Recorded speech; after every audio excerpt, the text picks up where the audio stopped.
So I want to go make a positive video today because why not? And so my positive video is about abuse. I wish the best of luck to anybody who is dealing with abuse. But I will try to help you coach, and if you comment below, I will give you personal help. Thank you. First, we need to go define abuse. Actually, there's two kinds of abuse: mental abuse and physical abuse. Physical abuse is with your fists. It's when you punch someone and, and say, do this or again.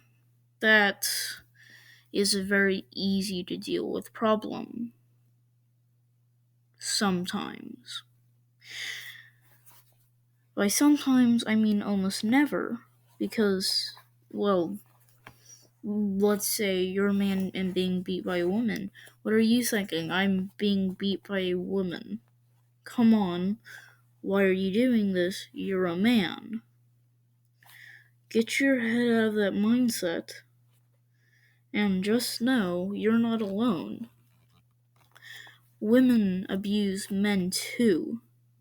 Just because you're a man and she's a woman doesn't mean you deserve to be treated worse. So, I would like you to contact the police if it's serious enough, or if not, break up in that relationship. I know it may be the hardest thing possible, but almost every case of abuse usually ends with a breakup. Let's go to the second type: mental abuse. This is like, stay married to me or I'll take the kids. You have to do something about this, and you can't really tell anybody because it shows your mental state is weak, but the police can't do anything. This one is what this video is about.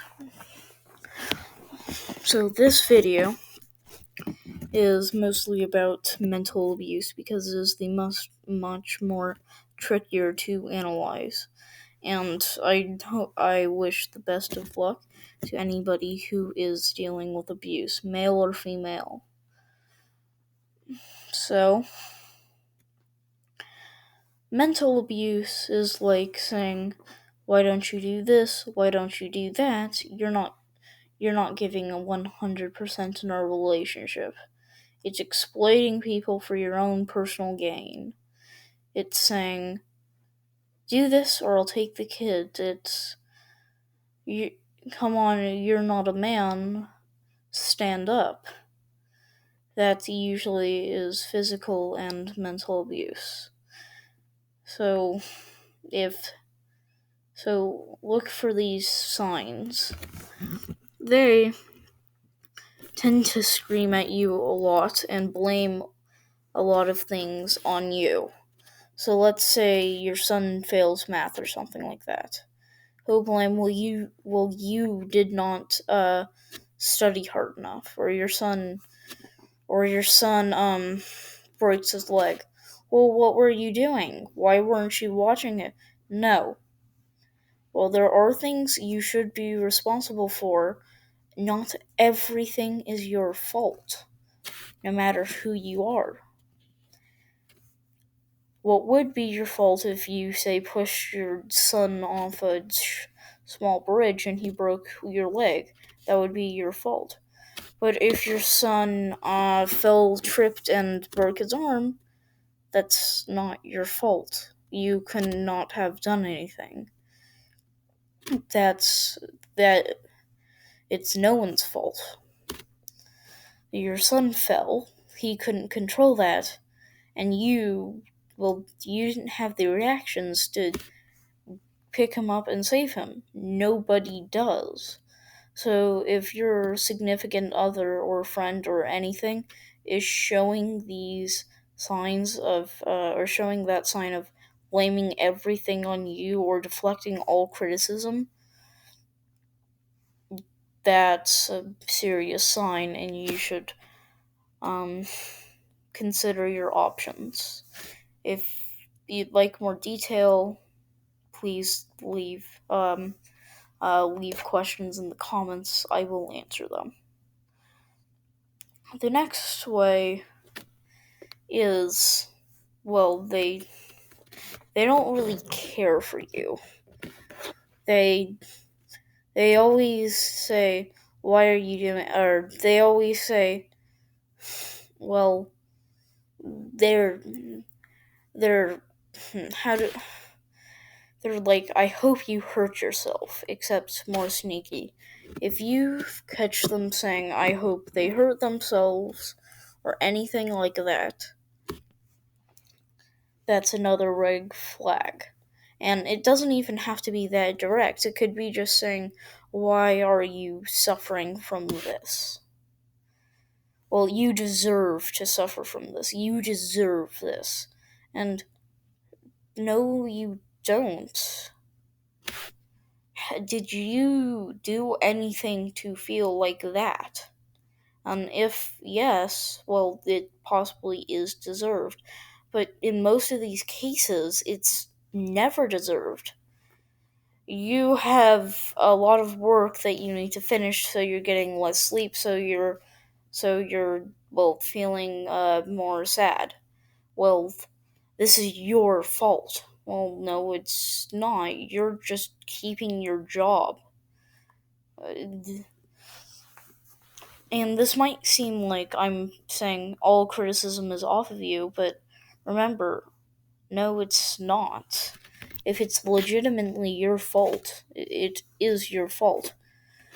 The third way is saying, "Oh, well, you did this, so it's holding it over your head, threatening to beat you, holding anything over your head. Well, you yelled at me, so you better not do anything, or else, or anything like that." That is also pretty common in reciprocal, or meaning both parties do it, but but it is still it is still possible in one-sided relationships. Let's say you fed up and had enough. Well, why are you yelling at me? I mean, I wasn't the one who raised your voice. Stop yelling at me. You're being inconsiderate. When in reality, you're yelling at the person because they're abusing you. See, even when you recognize there's abuse, you don't do it.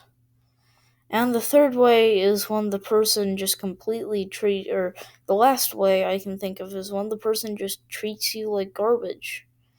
When they say, when you have an honest conversation with them, a good one, and they say, when they just walk off, they tell you to shut up, or anything like that. Now this one's more risky, but this one requires multiple instances for it to, be a red flag. But let's say you're talking about a child and saying, I we don't have enough money to raise a child, and they say, "Shut up, you don't know anything." That's a big red flag. So I just want to go make this video to raise awareness for abuse. And well, if you need anything, comment down below. I will try to help that same day.